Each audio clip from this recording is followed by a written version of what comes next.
Hello everyone and welcome back to another tutorial for the Marvel Spider-Man 2 game. In this video, I'm going to show you how you can change your difficulty settings. So let's get started right away. First of all, open up the Marvel Spider-Man 2 game on your device and you can continue playing from wherever you last left off. Now, during your gameplay, if you notice that your difficulty level is high or low and you wish to change this, then simply pause your game and from this menu, go into Settings. From the settings page, you will need to go into the game options and now you can change the challenge level, which has 4 different levels. The first level is friendly neighborhood, which is the easiest setting. Then comes the friendly option and then you have the amazing and spectacular settings. The spectacular preset is the hardest, so depending upon which level you are currently playing in, you can try increasing or decreasing by just one step. After choosing your desired level, just go back and your settings will be saved.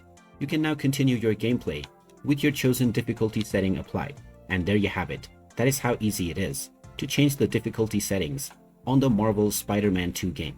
If you find this video helpful, don't forget to hit that like button and subscribe to our channel for more useful tips and tutorials. Thanks for watching and I will see you again in the next one.